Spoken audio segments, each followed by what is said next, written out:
Yeah, you know. Huh? Hello. Hello. We're just Hi. chit-chatting about our lives. Yes.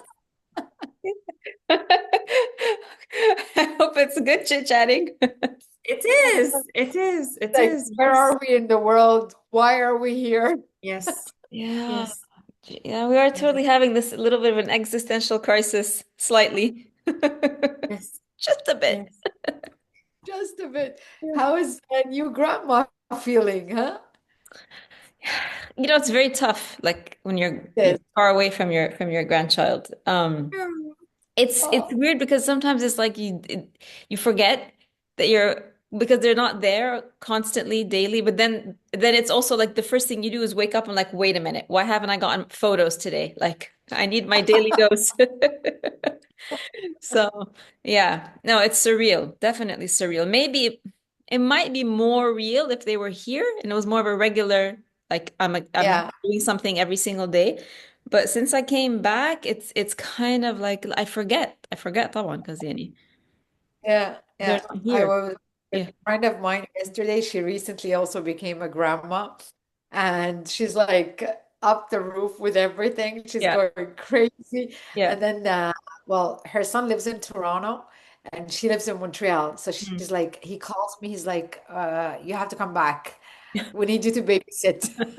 She's like, and I'm like, are you really gonna go to babysit? She's like, yes, in a heartbeat. What is Yes, of Toronto from course. I mean, Montreal? it's so close. It's so close. Yeah, yeah. I have. I mean, I think like a few weeks ago. My daughter and like they just disappeared. Like she usually calls us every day, and then there was like 2 days we're messaging her, we're calling her. She's like was off the grid completely, and I was like, "What's wrong? What's wrong?" Apparently they had because the Tokyo has a lot of insects, and they live like right in the middle near a forest, so they had sort of an infestation of bugs in there, and they're on a ground floor, and they have Oh, these things called Japanese centipedes, which are harmless but very scary looking, and they got like a couple of them in the apartment. And so her and her husband, they obviously they have a baby, so they panicked and they couldn't sleep because they don't know where they're coming in from. And so they just disappeared on us for like 3 days.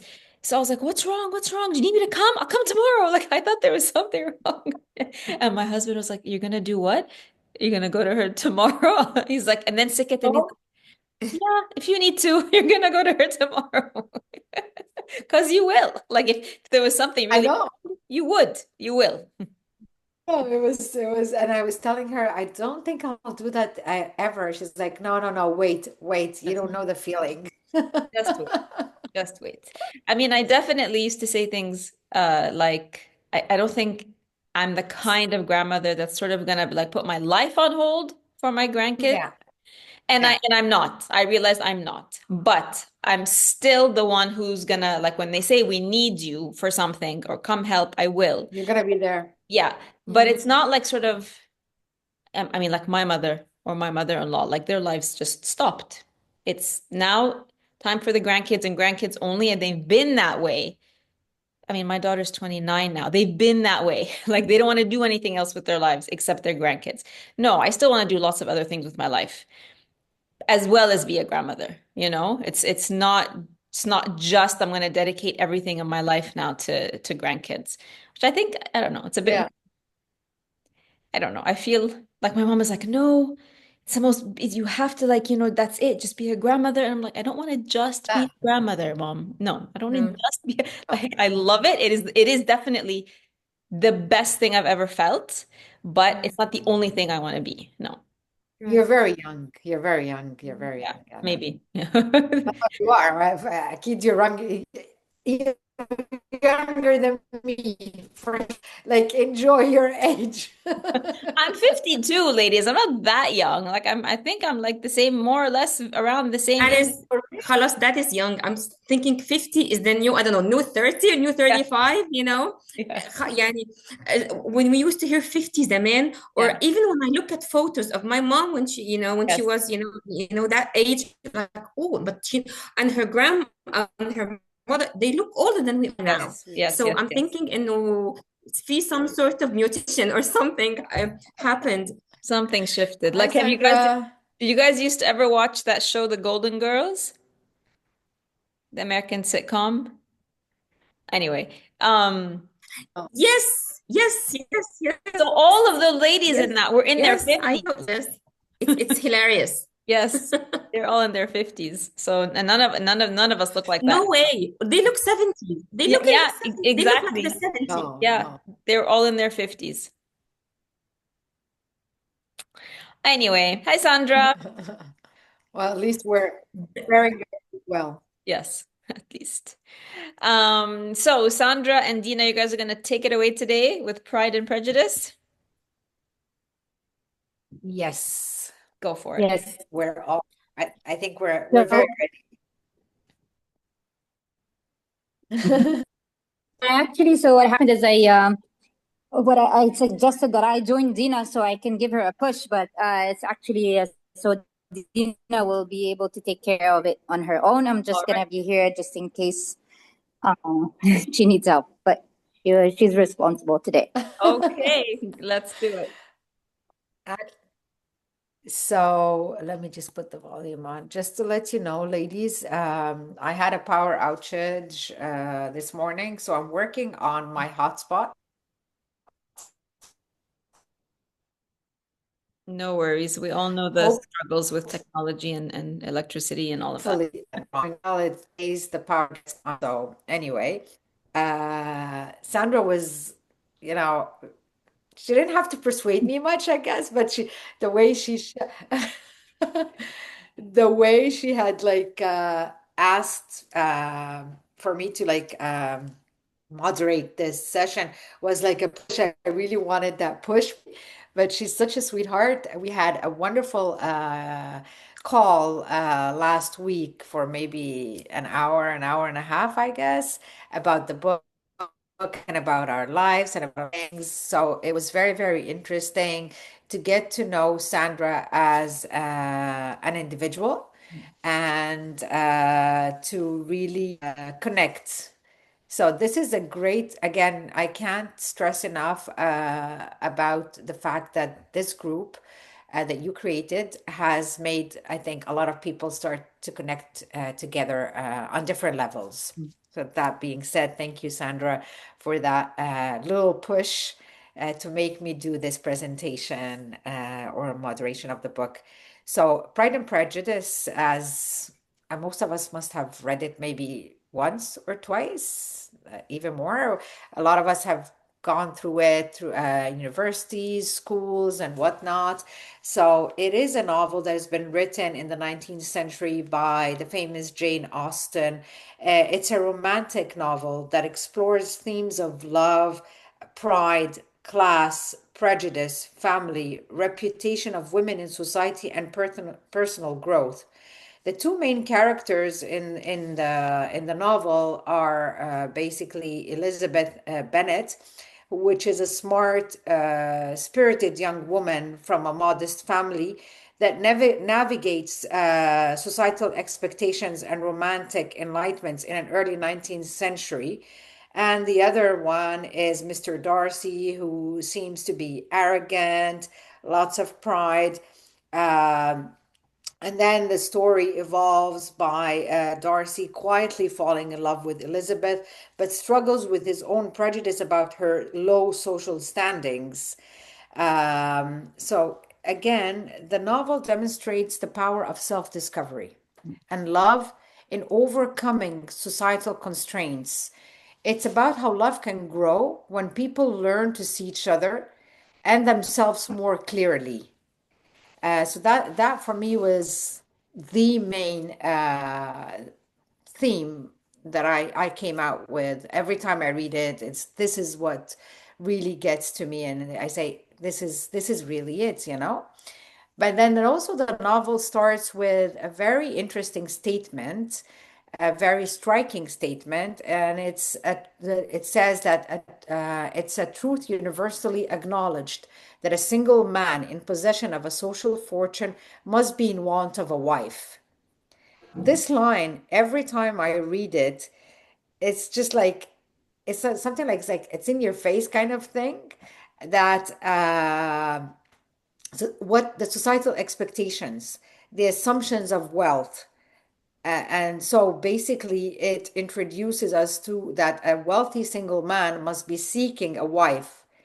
It depicts cultural norms and financial stability and social standings, which are of a great importance there at that time and now, uh, even when it's not aligned with your personal desires.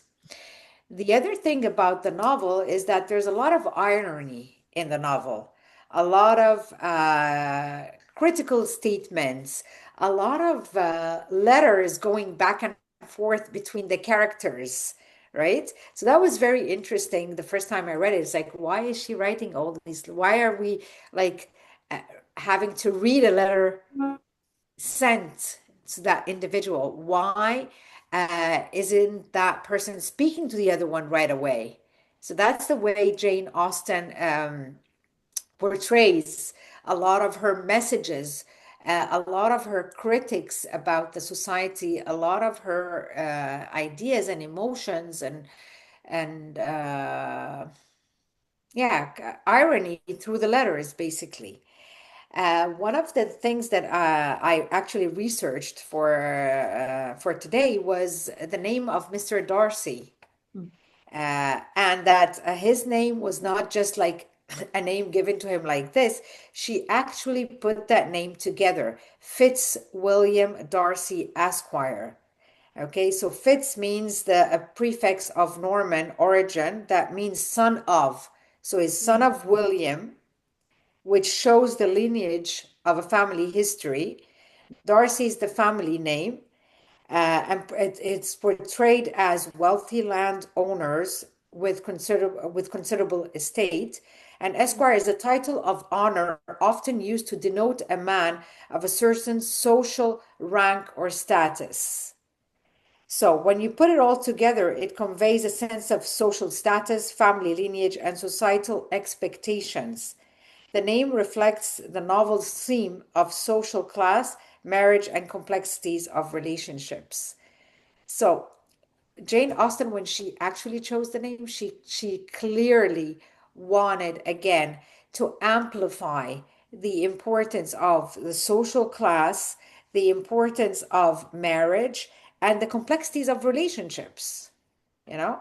And I couldn't but help again while I was reading to do two columns for the characters.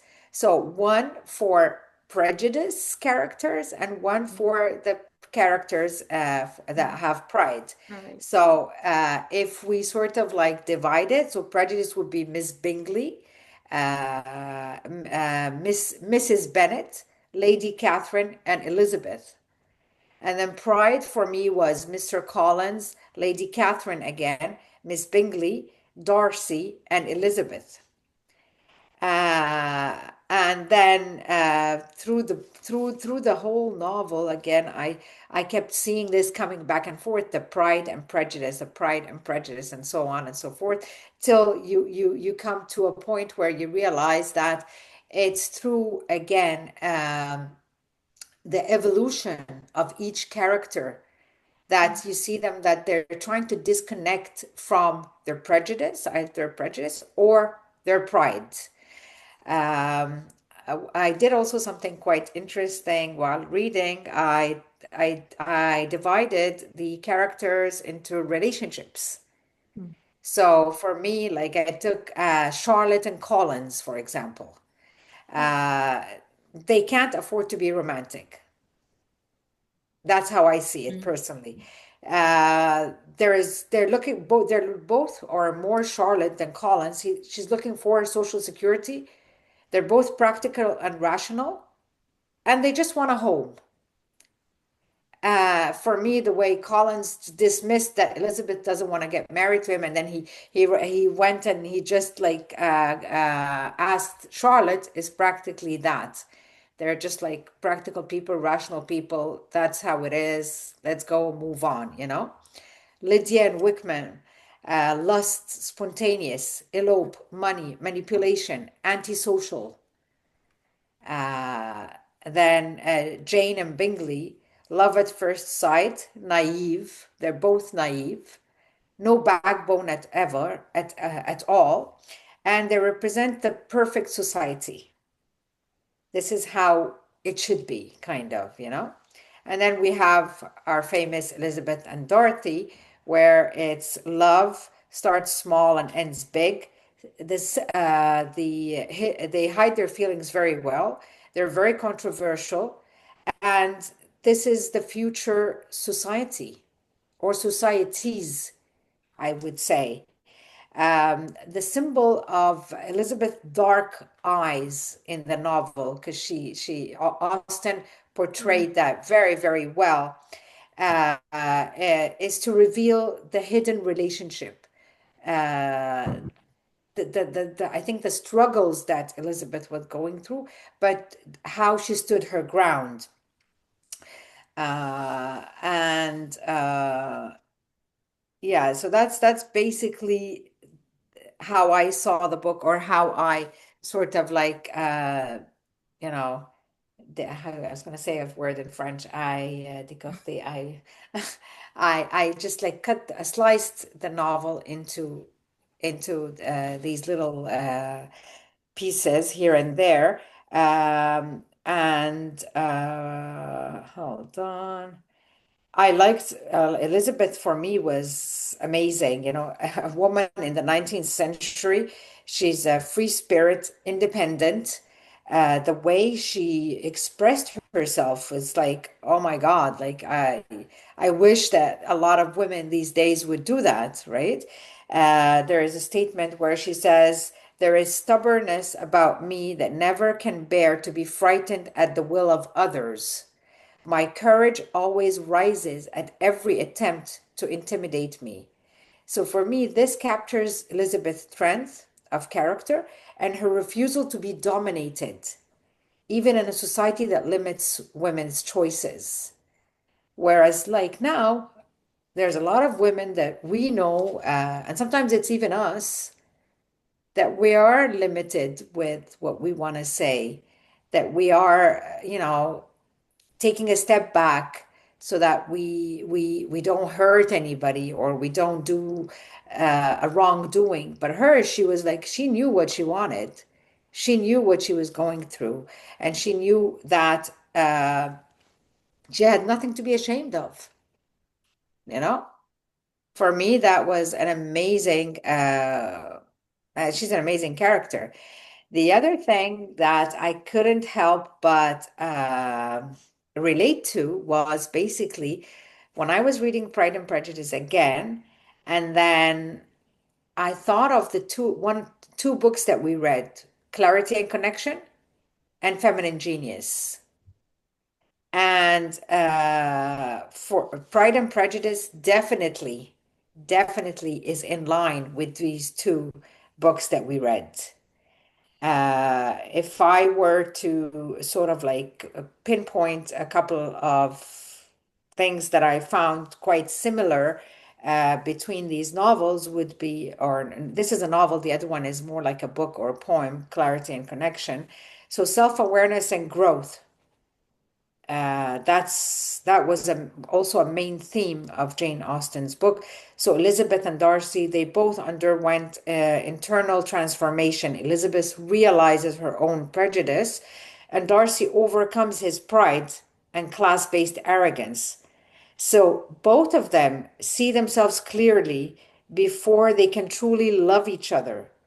And in Clarity and Connection, he writes about the inner work, the need to understand oneself before deep, healthy connection. He emphasizes emotional maturity and letting go of ego. The other thing that I found also that could relate to Clarity and Connection was that love is rooted in emotional growth.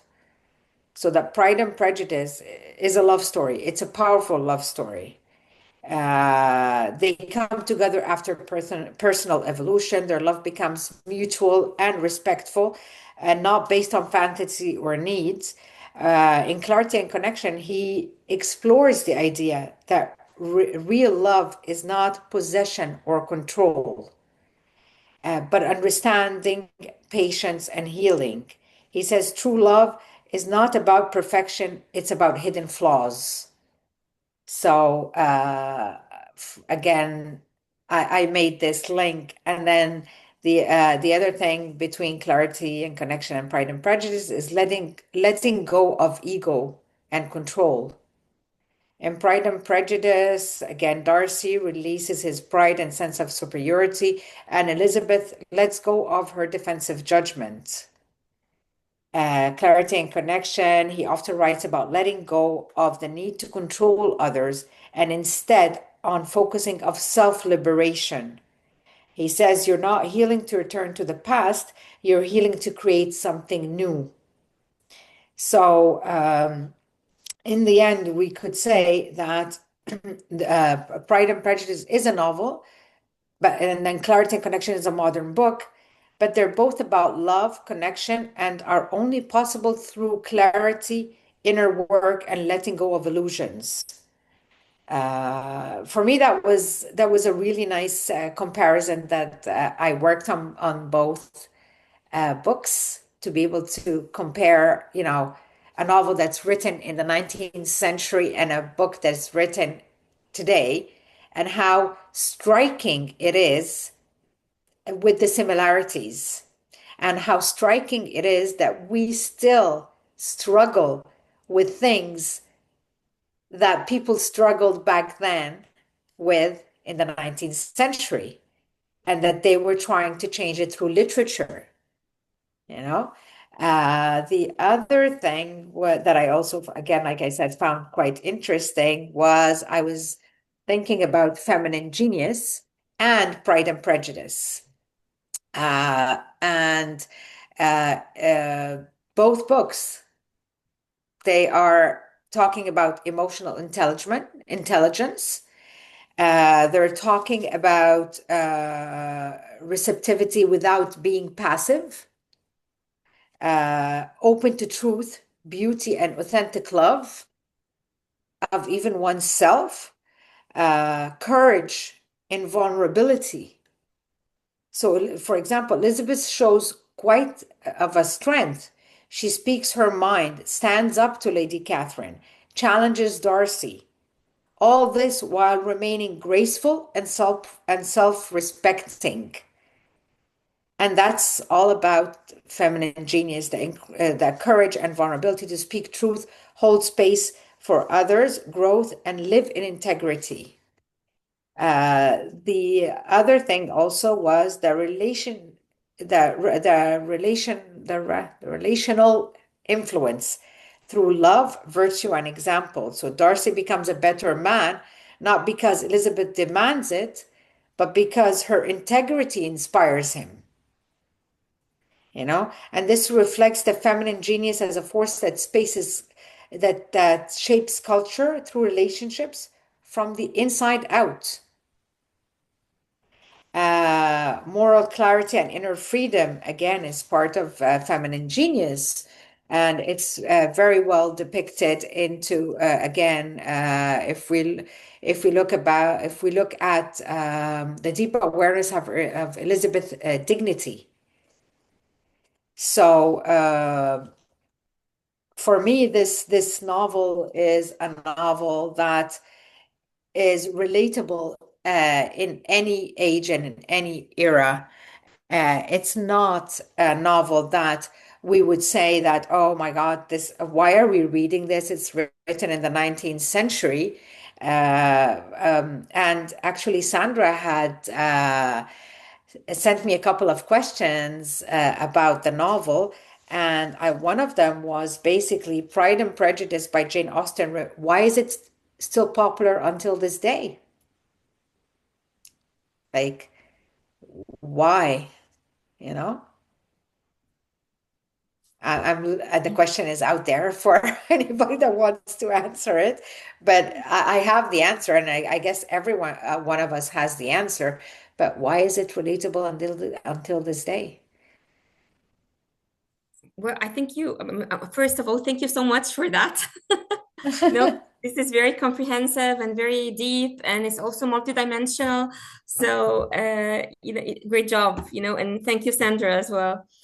I think it's because, as you said, the themes, the themes and the ideas, presented in the novel, are like sort of universal, okay, and it could, it's applicable to any setting. I mean, any time and place. I think of, for example, I think of Mrs. Bennet, which is the character that يعني intrigues me a lot, the Yeah. mother. The mother. Okay, a lot, and the relationship between her and Mr. Bennett, okay.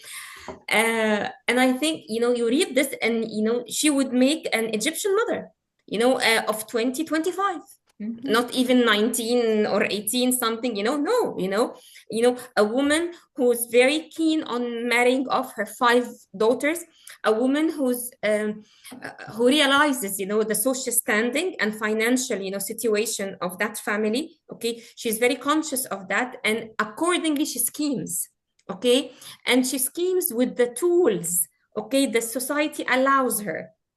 She cannot be candid, she cannot be upfront, no, she has to go around things, and as mentioned in novel, she has to circumvent, people and, and situations, to guarantee, a good life or a respectful life for her daughters.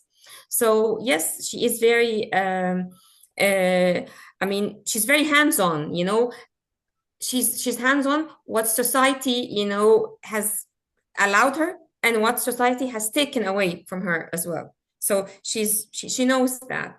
I think also of Mr. Bennett, and I have mixed feelings about him.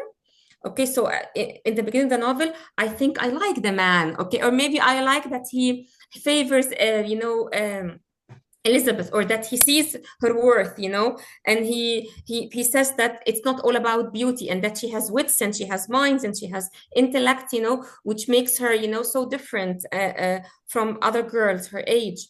But then I also find him passive. Like, I mean, he does nothing, okay, and he also reminds me of an example I'm sure we've all seen, okay, at some point or another, of men, who leave it all on the women, okay, throws it all on the women while criticizing the strategies of the same woman. يعني طب help out if you want, or suggest something, or be proactive, but he's not. So Yes, he going was back, very yes, passive, especially with Lydia. Like, I mean, like he saw that she was not like she's not behaving well, Lydia and her younger sister, yes, and he did nothing but just criticizing them and allowing her to go, knowing that she lacks the like how do you put it, like like to behave, and her Elizabeth warned him about it, and he just, like, for his own peace of mind, he just sent her off. yes. He's selfish in this way, he's self-absorbed in Yes. this way, like, he would want to get out of the discussion, for example, because he wants to go back to the study room, and read a book, okay, leaving serious matters, in the hands of the woman, to juggle with. And I think also, again, he reminds me of many male examples, okay, that they're like, ولادك, okay, اتصرفي, these are yours, okay. I mean, and if only they do that while respecting, the decisions or resolutions taken by their wives. No, when things, just collapse, they criticize you, and they attack you because you Apparently should have done nobody better. took Mrs. Bennet for, like, seriously. No one. No, exactly. And Mrs. Bennet also, again, is many women in the world, and I have seen women, like Mrs. Bennet, that have to rely on their, on, if I can call it, feminine scheming, like utilizing whatever feminine tools, she has, and put, and pulling some strings, to make things happen, because she cannot afford to be direct, to be upfront, and to be taken seriously as a human, as a person. So yes, I mean, I found myself on my second reading of this novel that I do sympathize with Mrs. Bennet, which is something I did not have for her 20 plus something ago, she wasn't a favorite. But now, no, I am more appreciative, that she's trying to make do with very little, she has to work with. Totally agree, Amira. Honestly, when she, in a couple of her sayings, that she always wants his attention, right? She always wants Mr. Bennett's attention. She says, "You must hear me. Like two Mm. daughters are married, 10,000 a year. Oh Lord, what will this become of me?" You know, it's her, it's not, it seems like it's an obsession that she wants the girls to get married, but it's a goal. It's a goal in society. And I personally have a girl, right? And like my goal is I want to see her get married. You know? Well, this is Uh, why this book is still, this was my first reading of this book, by the way. Had it on my list, had it on my Did shelf you for like it? years. It, I think I didn't do this book. I didn't give it its full because I was still reading the trilogy at the same time. Yeah. And so I mhm, found myself like, okay, let me just finish what I have to finish to get through my today's, mm, requirements so I can finish on time because I really prefer the trilogy.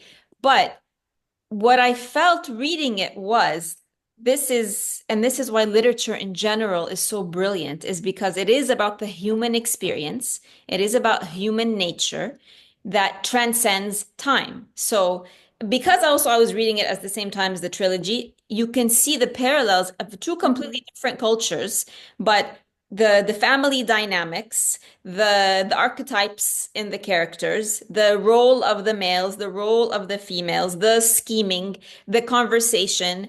Um, for me, it was just like you can literally take this story and plunk it down in modern day times, put it in the middle of a city, and instead of letters, there'll be emails or WhatsApps or whatever, and it will completely slot right in to modern times.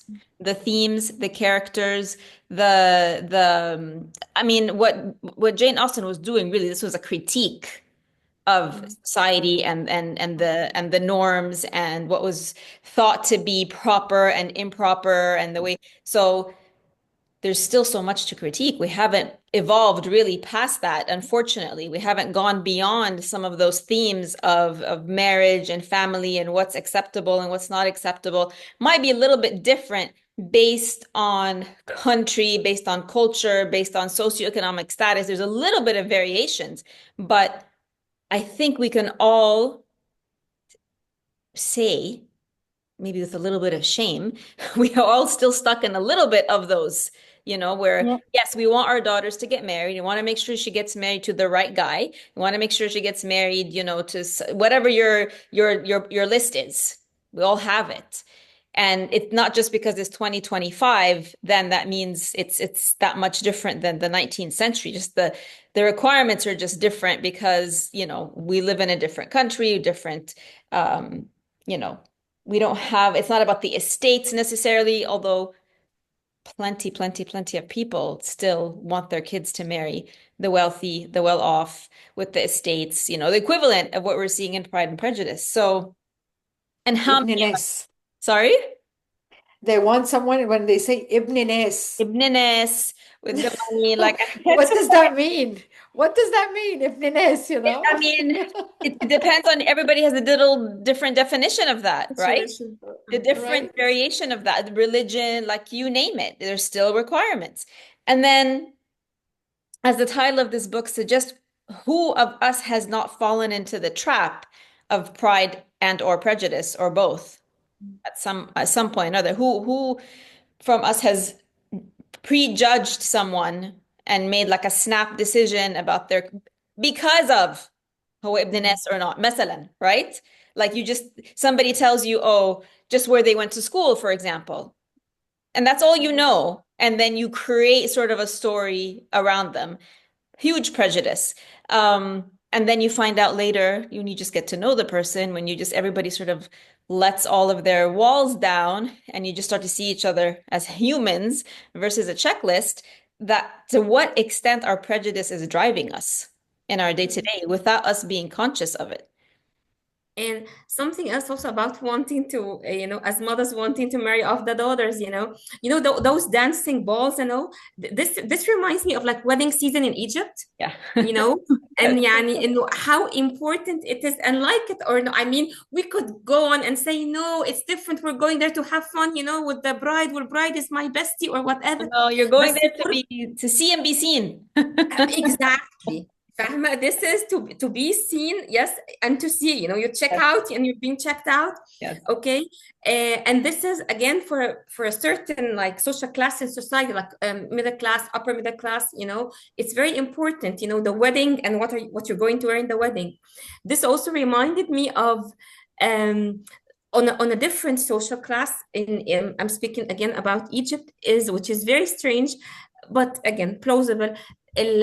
The time for the Tarawih prayer in Ramadan, إنه in some certain يعني شوية working class, okay, إن المothers take the daughters for the Tarawih prayers with them in Ramadan because other mothers will be there, so they're going to check them out, okay, and they even make sure that the girl hair is nicely made under the isdal or the tarha because there's prospects.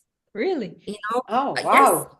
yes, yes, Oh, yes, wow. yes. I did not. So again, and as you were saying, Dana, it transcends, time and place. Yeah. Because, as you said, different cultures, different everything, but it takes a different form. بس هو الconcept, or the idea is pretty much the same, or more or less the same. Every single female and male character in this book I've seen represented in my life, since I've been Yes. aware of sort of characters and things. And as I was reading, I'm like, oh, this is so and so. Oh, I could be Mrs. Bennett on some level, my daughters for sure.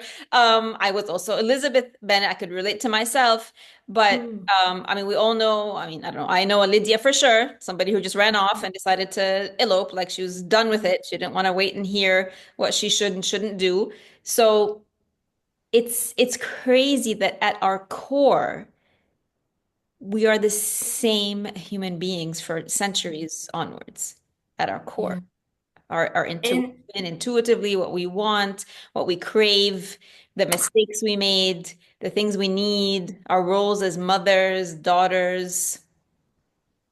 We think we've evolved, but I mean, how much have we evolved really when you read this book and you can still relate and apply it to our day-to-day life in our society today? So one question maybe for all of us, Dina and Sandra.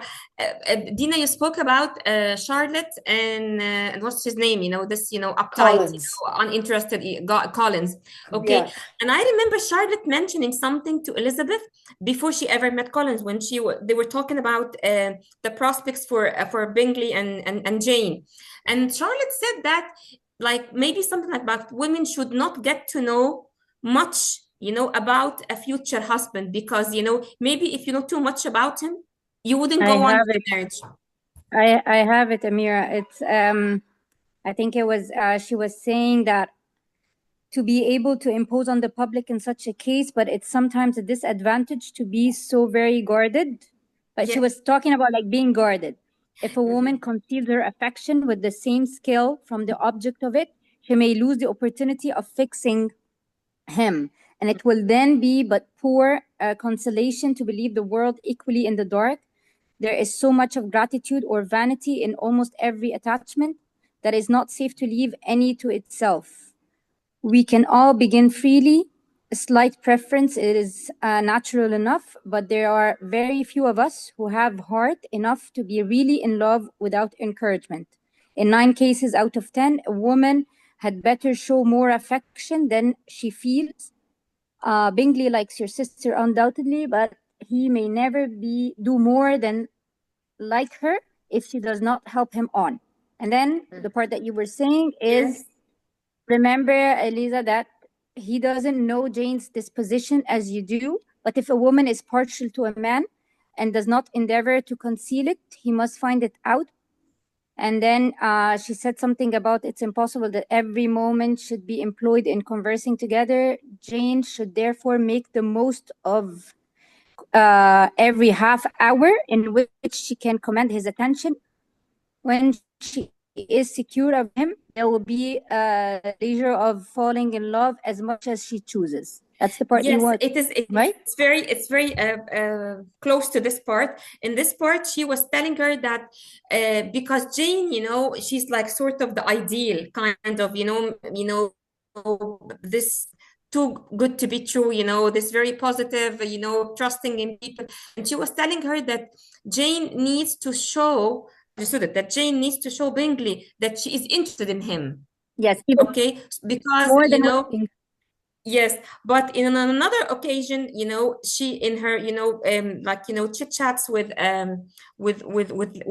Eliza or Lizzie, she told her that she thinks that a woman should not actually get to know much about the man, lest she will decide not to marry him, And I think about that, and I think about her decision, To to marry marry Collins. Collins, because, and I think Charlotte is also one of the very interesting characters because she's plain, she's not attractive, she's not, awfully rich, okay?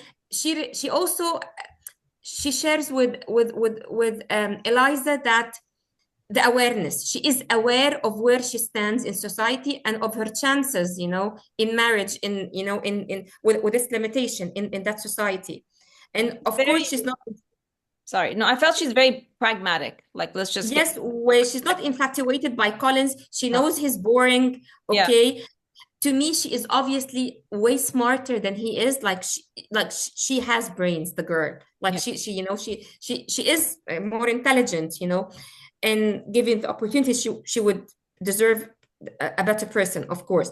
But at the same time, she settles for him, because she But knows that it's the best she can get. I think Well, it's because because she she's so actually spoke about intelligent. her. Sorry, I think Sorry, go because ahead. she's so No, go ahead, Dan. intelligent, right? She realizes that it's long term what one needs in a stable relationship is the security. I think it's Mm. for I mean, okay, maybe she's not going to have the conversations with him on a same intellectual level. He's not going to stimulate her that way. But I think it's because she's so smart that she's like, this is, the infatuation, the lust, all of this will wear off very quickly. What's going to last? What's really the most important thing? And it was the security. Like, to be with somebody, you're going to be financially secure, she's not, because she's not very romantic, obviously her priorities are different, but I just don't see that she's settled. I feel like she made a smart decision versus a romantic one. Yeah, Charlotte cannot afford to be romantic, and she said it in one of the chapters that Mm. she doesn't have a home. She's 26. She mentions her age, right? Mm. So she's very well aware of how society sees her and where she wants to be Yeah. as well. Mm. So that social security, that practicality and the rationale of getting married to this guy is like you have a pen and paper and you're writing 1 + 1 = 2. That's who she is. Yeah. And there's again to Dana's point there. If while reading the book, there's so many examples in our lives that come to mind whereby you find, okay, oh my God, how is she married to this guy? Yeah. Yeah. You Yes. know, How is she you agreeing to know, this marriage? How is she Yes. accepting this? Yes, he is so dull. I mean, the only passion I feel from him is when he talks about Lady Catherine. Like, I yeah, think, يعني, if he could marry Lady Catherine, he would have done it. يعني هو Lady Catherine, you find all the zeal and all, the passion when he describes something she does or says or advises, um, as opposed to anyone else. يعني he lacks life. He's so downbeat, Yeah. yeah, uh, this yeah, character, except when he talks about Lady Catherine, of course. yeah. But some people want that. Some people would prefer dull and boring but stable versus دل راجل ولا دل حيطة؟ بالظبط. Yeah, versus, passionate, but sort of, with highs and lows. One day they're passionate and one day they're not, and one day they love you very much, and one day they need their space. some people would rather say, no, that's too much to handle. That's too much for my nervous system. That's too much for me having to try and figure it out every single day of where I stand. Let me take something that is dull and boring, but I know exactly where I stand every single day. Yeah. Yeah. Yeah. It's also like being the big fish in a little pond kind of thing. Yeah. Yeah. Yes. I Very like true. one sentence at the very early beginning, which is actually, I think, was said by Mary. I like that she said, she summarizes the whole thing. Pride relates more to our opinion of ourselves. And vanity. Vanity, Yes. yes, vanity to what we would have others think of us. Think of us. Yeah. Yeah. I like Yeah. that. It just summarizes the whole thing about Yes. pride and vanity and everything. Yeah. Exactly. Apparently, the book Very was true. supposed to be like initially when she wrote it, she said it's going to be called First Impressions, and then it got changed when it was published to Pride and Prejudice. Prejudice. So yeah, it's, Much my favorite character is Mr. Dorothy. That's by far. Yeah. Yeah. Why is it, Sandra, that he's your favorite character? I like that he was in my opinion, like I believe he has every right to be proud. It's not a fault of his. Like I mean, he was raised in that he was raised like that by his father, and he has every reason to like look down on people. It's not an excuse, but I mean, like he was in a big house, big family, big everything. So of course, when he goes to a house that looks like Bennett's house, it was like chaotic, like people, and it was like a more like a farm. So it would look down on that because of the difference, not because he has a reason, but because he was raised in a different house. And the other thing is, he was actually very forgiving. I believe like he fell in love with her. She refused him. Yes, the proposal was really bad. I agree. But then he actually worked on himself, and even during that time, he wasn't resentful or he wasn't mean. He remained the same, and he didn't hold a grudge against her. He helped her with her sister. He tried to introduce her to his sister. So I mean, like he was actually very forgiving, and he didn't even want anything in return. Even he thought that he was gonna actually be refused again until Lady Catherine, when she went back and he understood from her speech that actually Elizabeth is reconsidering his proposal. That's when he went back. But all this time he was just doing it for her sake and not knowing where she stands. So I like him. Do you think, according to you, again, it's one of your, I think, your questions that you shared with me. Do you think Elizabeth changed her mind after she saw Pemberley? I don't blame her. Uh, I think it has to do with two things. She understood him better. She All this time she was in her city, her area, like her family and friends, and he was looking down on them. Then now she saw where he's coming from. It's like, oh, that makes sense. He's from this house, and this is what he's used to it. So she understood him better. That's one thing. The other is like I think the lady that was talking about him and giving him credit, and she was talking like nicely about him and as a landlord and all this. I think this changes her heart towards him, like hearing how generous and how sweet and kind he is towards other people. It means that she misjudged them. And how his affection for his sister, all this changes how she used to look at him. So yes, I think that visit had a role in how she looked at him differently. And Yeah. the letter before that. So the letter arrived before that. So both of them together, yes. Yeah, it was a turning point in the novel, basically, where they both started to see each other more closely, and they started to see how each one of them sort of like is evolving or evolved, and that's the real spark where their love was uh, taken to another level where there's more clarity than just prejudice and pride. Yeah, yeah. Do And But if it weren't for Lady Catherine, they would have remained the same. Yeah, for sure.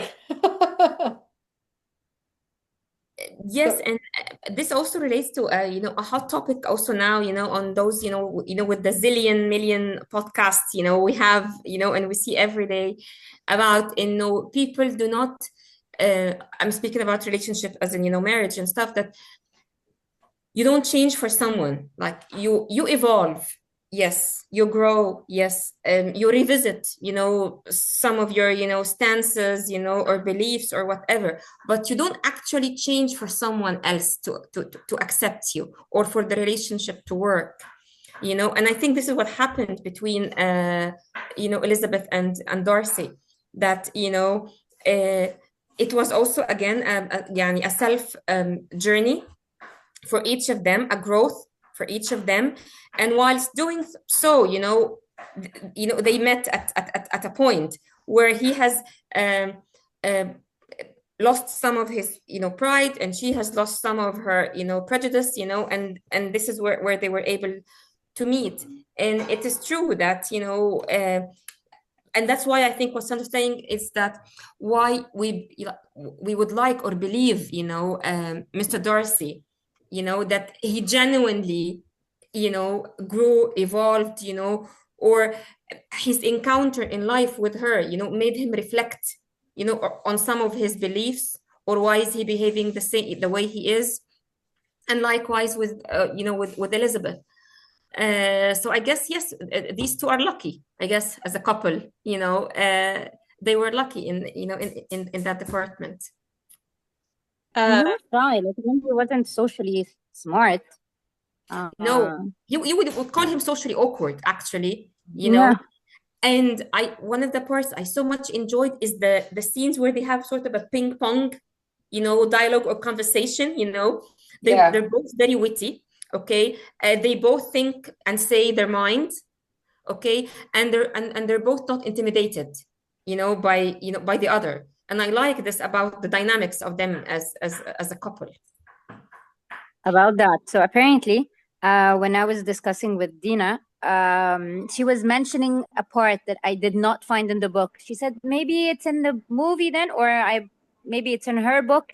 She can't remember. So I went back and I watched the movie again to find out part that she mentioned, and I couldn't find it in the movie as well. It was just explained in a different way than what she mentioned. So I did some research, and apparently there are different editions of that book due for the editors to reduce the volume of the number of pages, so they omitted some parts of the story. So mine doesn't have, for example, when what Dina was mentioning in hers is when he was telling her, "What should I call you after we get married?" and that part, I don't have it in my book. Do you guys have it? It's like something about like being called dear or like No, Mrs. I don't have it. Darcy. I don't It, have it. I I have it in chapter 60, and it's basically, and I think it was in one of the movies, because don't forget there were lots of movies, Yes, lots of it's things, made into many. Yeah. even like series, Pride and Prejudice and all that. So it's Now I'm gonna watch the other movie as well. it's the formalities of how Darcy was addressing Lizzie, and then even his sister was quite astonished that at one point that they stopped having that formality between them because their love grew so much that there is no more barriers between them, and that was in chapter 60, at the end of I chapter have the 60. sister part, but not the calling. But Yeah, I have the sister. Yes, she was because surprised at how be, they. yeah, because and again, I can't find that part specifically, but I remember it. It was back in my head when we spoke, and I was like, I remembered when he told her, "Dear Elizabeth," and she told him, "No, don't call me dear, because that's what my dad calls my mom when they have a dispute, Mm. kind of." So he asked her, it's like, okay, how do you want me to address you? And she's like, Mrs. Darcy. And Mhm. this is where you see that um, they the ending was perfect because this is what Jane Austen wanted us to realize is that they evolved to an extent that Elizabeth accepted the name of Mrs. Darcy and she put aside all her pride and prejudice because at that point is where for her Mrs. Darcy was the best thing she wanted to be called and she was in heaven when he was telling her or kissing her or whatever, Mrs. Darcy, you know. I don't know where exactly in the yeah, I'm pretty sure it was in Mhm. chapter 6. I found like I looked it up. I read it like from like the paragraphs where they mentioned it, so I know it exists, but I Yeah. can't like, not in my book. I'll try to And find the also, movie for you. Well, Yeah, I need to it's watch fun. the movie also also. I haven't watched Yes, any. Not. it's funny. Yes, I only watched. I remember maybe when I was يعني in school, even التلفزيون المصري used to bring this so dull, boring, Pride and Prejudice one. لا يعني بشع. Okay, and I was so much drawn to the novel that last night, I finished it last night, and I thought, okay, let me watch the movie. So I went to look for it, and on Amazon it says that I have to buy it, and I'm like, no, can't be bothered, oh I really? just I watched watched it on Amazon. I لا did watch it أنا on Amazon Prime. no, Amazon Prime here in the You UK, it's I have to buy it or rent it. Okay. Uh, so I watched the trailer and only the trailer made me think يعني thank God I didn't watch it لأنه Keira Knightley يعني the Elizabeth is way larger than Keira Knightley performance and her Is acting Elizabeth? like those sort of the cheeky You will know her when you see her face. I didn't know her name as well, Oh, but well, لا I liked the I just movie, can't but imagine it was just she's com Elizabeth. compare. Sorry. لا she's not, and even and then I did some research, and they say that while the movie is very picturesque because of the cinematography and the scenery and everything, but it is not faithful to the original work.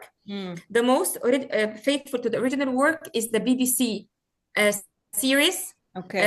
This is Oh, Yes, but I'm going to be honest. I looked them up, on BBC iPlayer. I'm like, I buy them for like £10, which is like, I don't know, $11, $12 or something. And I'm like, no, I'll just stick with the book.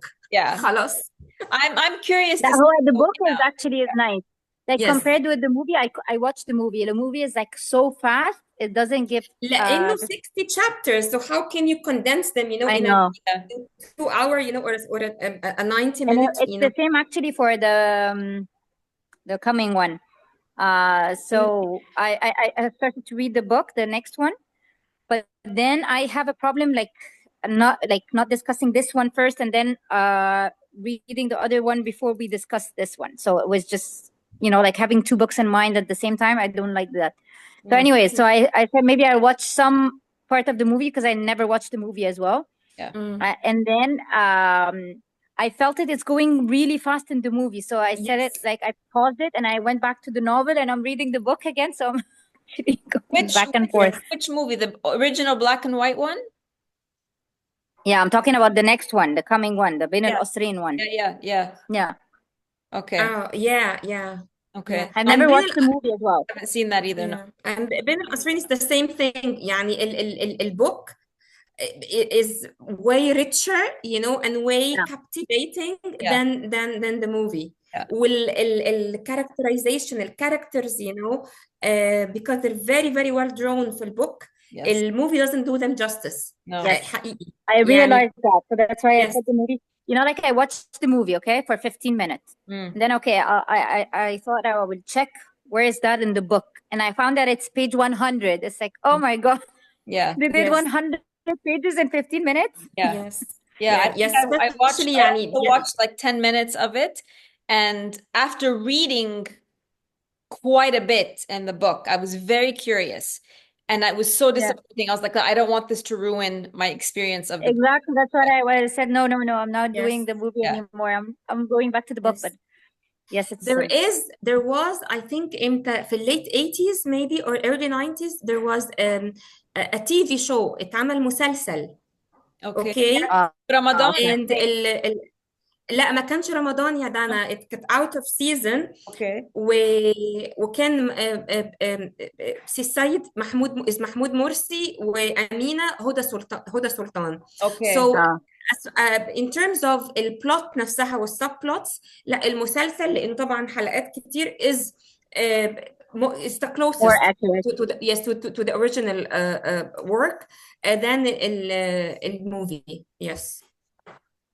But in في كل ال cases the movie is like for example you don't get to know much about Yasin's mother. You don't get to know much, about Amina herself, and her mother and where she comes from. The book tells you a lot about this, gives you insight into these characters way more than the motion picture Okay. نفسها. So going back to our Pride and Prejudice, what other books could you relate to Pride and Prejudice that we've read? Like for me, like I said, Clarity and Connection was a big, I saw a big similarity. Feminine Genius. What other books that we've read could be sort of like I'm definitely because I'm reading the trilogy at, I was reading at comparison the same time. between that book and Pride and Prejudice. Yeah. I definitely see parallels between this one and the trilogy. Tess of the D'Urberville, the mom and how she just wants to get her daughter married off in any way possible. The whole class situation. What else? No, those are the only ones for me. Yes. Yes, I think Tess, but then Tess again, the overarching tone is pessimist. Yes, Okay, yes. where it's not as there is no wits, يعني في wits in writing and in sketching out, the characters. They're more vivid and they're more relatable. Yeah. In Jane Austen's, then what's his name? Was it Steinbeck or what was his name? Thomas No, Hardy, Tess. Thomas Hardy's test. Hardy, Yeah, sorry. Thomas. But Thomas Hardy is Yes, that's or his Thomas style. He's a Thomas Hardy, pessimist. yeah. Yeah, So he's a yes, pessimist. Yeah. Yes, I could think of, again, speaking of Jane Austen, and one of the things that I wasn't at first so encouraged to read the book, and I've read Emma also by Jane Austen, where in all honesty, no, Pride and Prejudice is way better Okay. than Emma. I find إنه yes والكاركتر نفسها Emma and Elizabeth, there is a lot I of like Persuasion, difference. her other book. It's really What? nice Yeah, too. no, I haven't done Persuasion. Yeah, you would like I that haven't read one. Persuasion or watched the movie. Maybe I can just do Oh, that. It's a nice one. I love it. movie. I've watched the movie Persuasion, but this was my first, believe it or not, Jane Austen novel. First time to read it. And I've had it That on one is my really good shelf. as well. Yeah, I don't know if you guys remember the movie You've Got Mail. Yes. Yeah, I love that one. Yes, Meg Ryan. This Yeah. she references this, right? And it's her favorite book in the world and everything. And I remember from then, I'm like, okay, I need to get this book and I need to read it. For some reason, and I did English literature for my master's, it never appeared in any of my courses. And it was around that same time that I saw that movie, and I said, okay, I'm gonna get this book and I'm gonna read it. Like she's talking about it, and it sounds like it's amazing. And then I never got to it, and then finally got to it now, and the more I look at it, the more I read it, it's I think I really did it a disservice by reading it the same time as the trilogy. For me, yeah, definitely. But when I think about it and I think about the title, initially for me, the title was like Pride and Prejudice are flaws.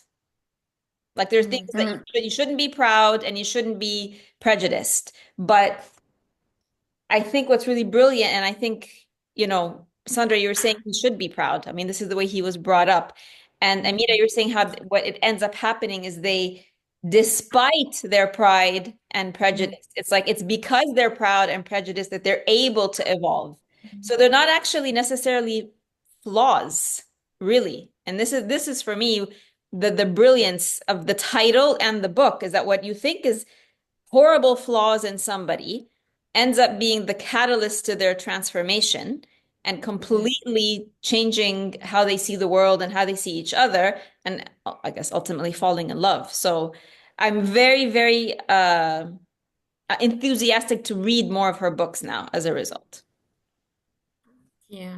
Yeah. I love your book Yeah. now too. Yeah, I might could start with a persuasion, Yeah. because I have a feeling it is better than, I mean, Emma is, I mean, and I don't like what's her name, Gwyneth Paltrow. She did Emma, and no, I mean The other book that she did that is also very, very good. It's Sense and Sensibility. Yes. that, Yeah, that's yes, the yes, first one. it's It's very, it's a masterpiece.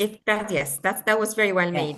That's I'm Yeah. very well guessing just made. by the title that she's gonna throw us off with the title also with this Yes. one. Exactly. Yeah. Well, that was her way of writing. She's very witty, Yeah. very ironic. The third person is always there in the background, whether it's in a form of letters or any kind of form. But definitely, uh, as I have a part of a feminist part in me, that every time I read her books, I feel like, oh my God, way to go, Mhm. like in the 19th century, and you were able to do that. I'm just like so proud, that there was a woman out there that could actually express herself in that way and be able to live until this day Yeah. through her books. And speaking of being ahead of your time, also I have to give it to Mrs. Bennett, because remember in some part, okay, what who was which one? Maybe Sir William's wife, was it Charlotte's or mother? Okay, that told her that she has courage because she actually presents her daughters all at once, which was not the custom at the Yes. time. Yes. Like, Yeah. I'm sure you must have watched the Bridgerton at some point. And in the Bridgerton, each year there is the debut, for one girl, Yes. علشان يعني ما تكسرش حظ, her sister. إنه if one is more attractive, one is more beautiful, then you're always going to be left with some. So, but this woman again, also I see like the challenging side of her, and the courageous side of her, and in her own way, she defies and challenges norms. Yes. Okay, because she wants to maximize on the opportunities potentially out there for her daughters. So I like that about Mrs. Bennett. This reminds me of, I don't know if you guys watched the movie Big Fat Greek Wedding, Yes. when the daughter wanted to do something and the dad was like, "No, you can't do it." And then the mom says, "Okay, well, he's the man of the house, but I am the head. Yes. I Yeah. can move left and right." Right. So this is Mrs. Bennett. Mr. Bennett was like, he's the man of the house. It was a patriarchal society back then, right? But it's the women that were able to do things in a way that, okay, she's moving the head left, right, or whatever to make sure that her daughters get married or seen, to your point. But something about, again, Elizabeth and her father, because you could feel that they share some kind of connection or bond, and we could see that Elizabeth was sort of rebelling on many of the societal norms at the time, but we don't see her in the novel sort of challenging her father or criticizing him for not being so present, or for not taken up his responsibility as a father and a parent and a head of the family. And But I wonder she why. wasn't doing that with with her mom as well.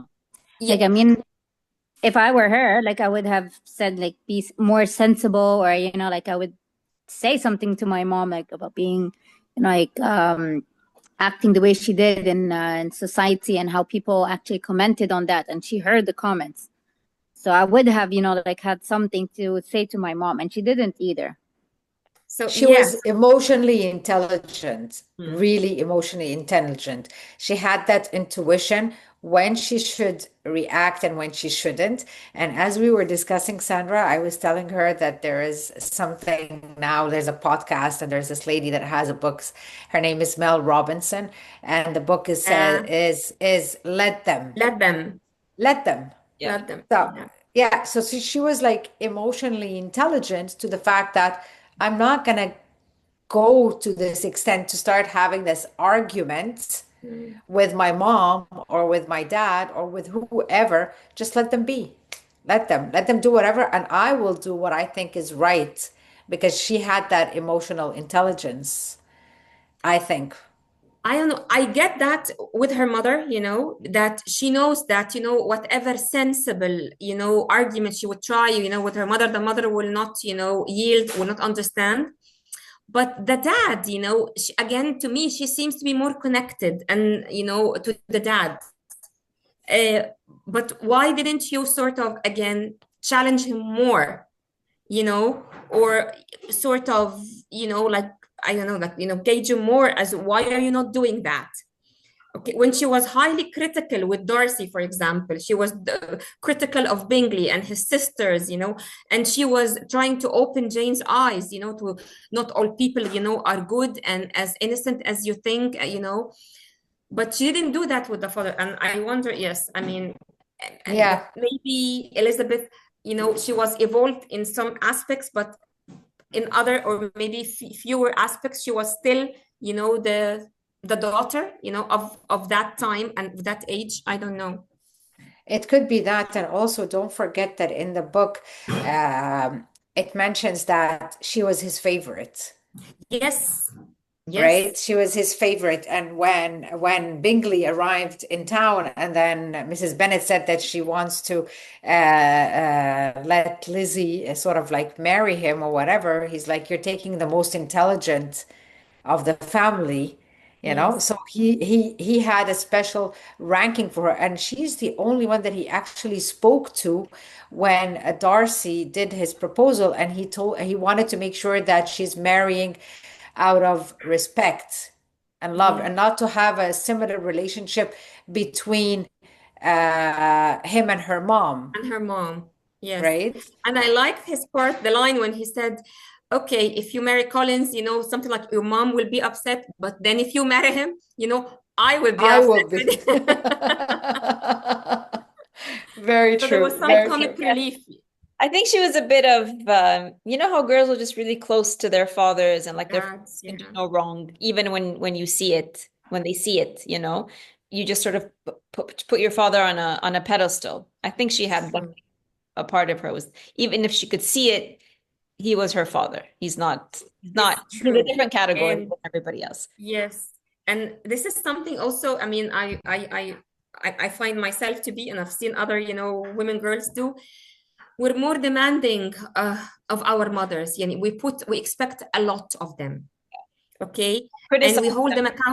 hold them accountable for way more than we do with the dads. Yes. Yes, there is this thing with the daughter mother kind of, yes, there is this thing, yeah. Yeah.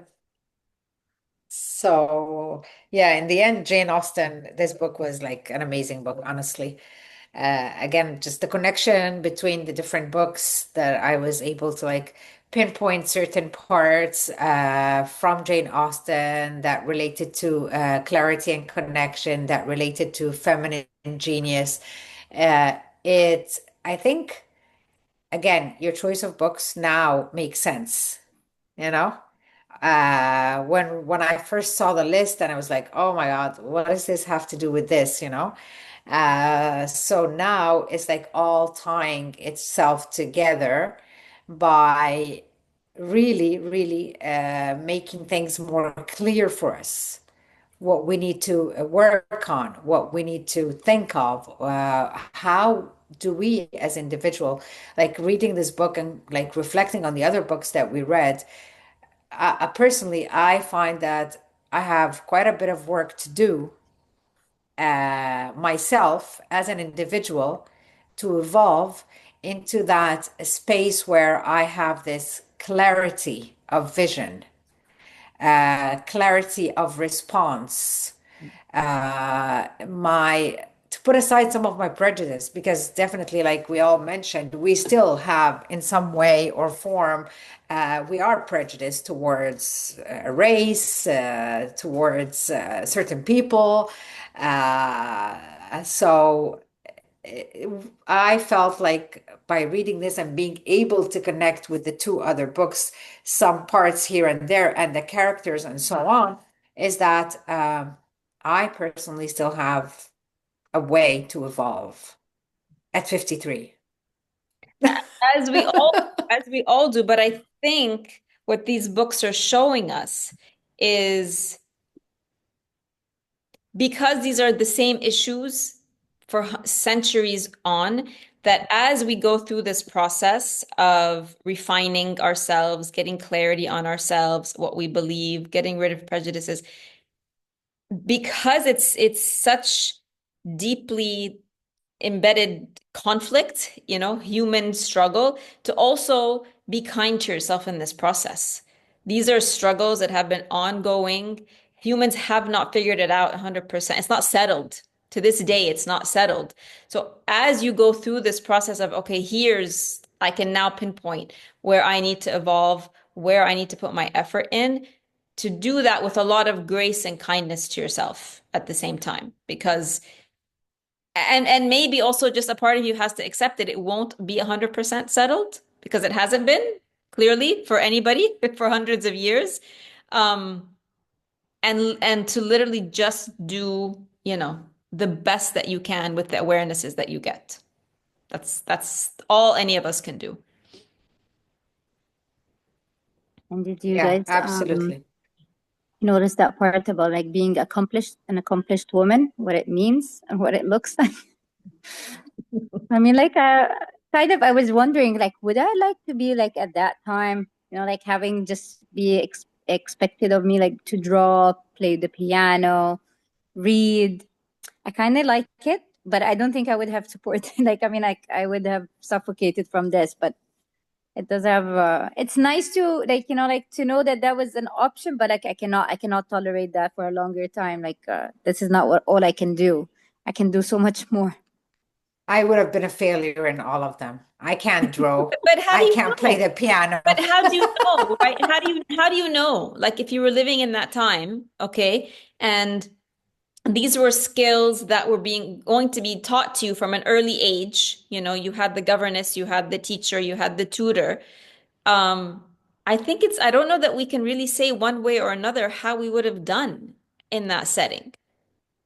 I would have liked it, but not the limitation of it. Yeah. Like I still love doing all that she mentioned actually in the book, Yeah. the piano and the art and the needlework. I love all of this, but I don't like the assumption that this is all I can do. Yes. That's what Yeah. frustrating. Yeah.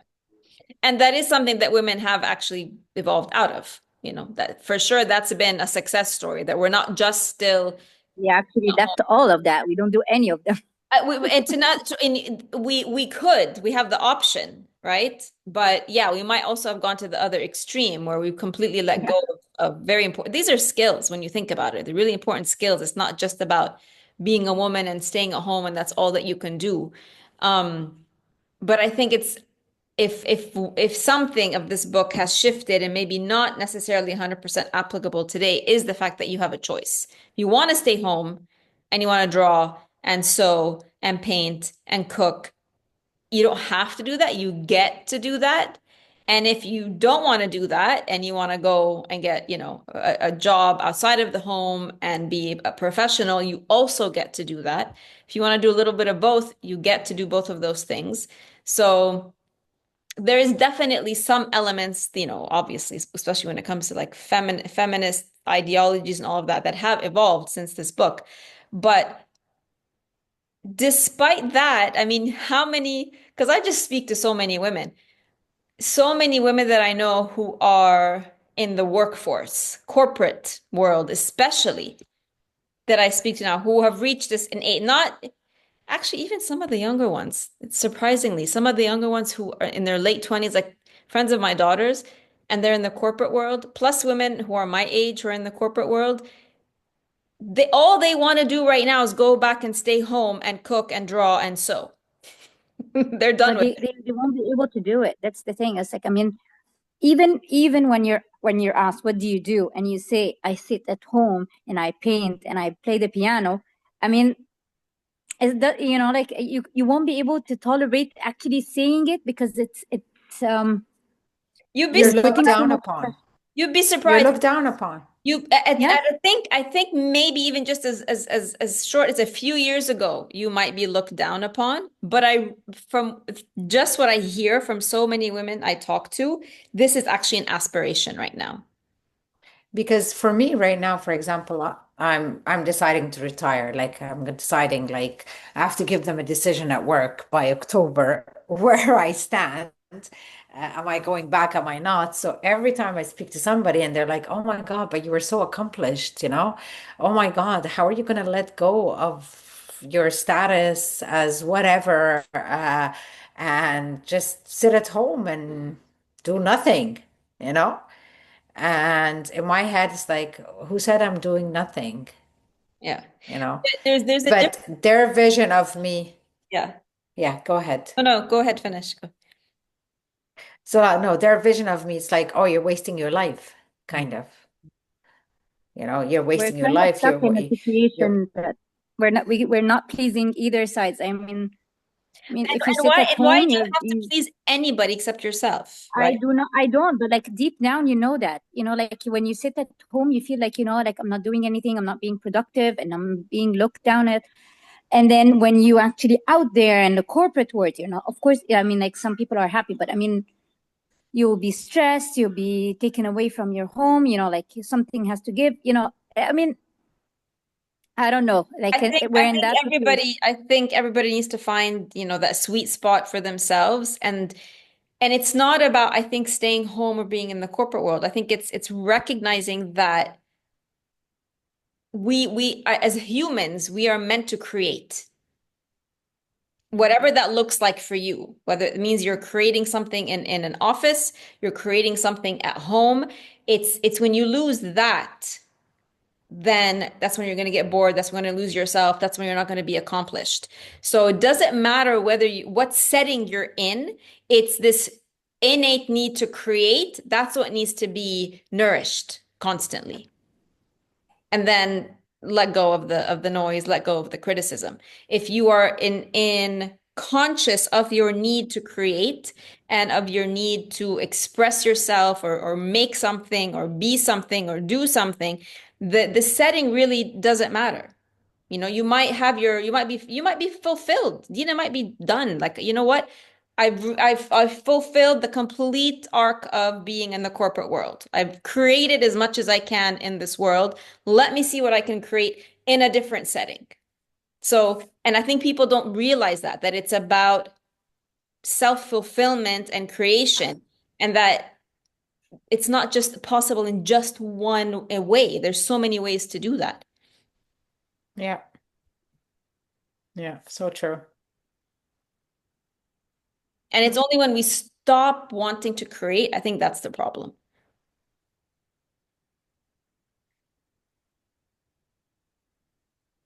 Yeah.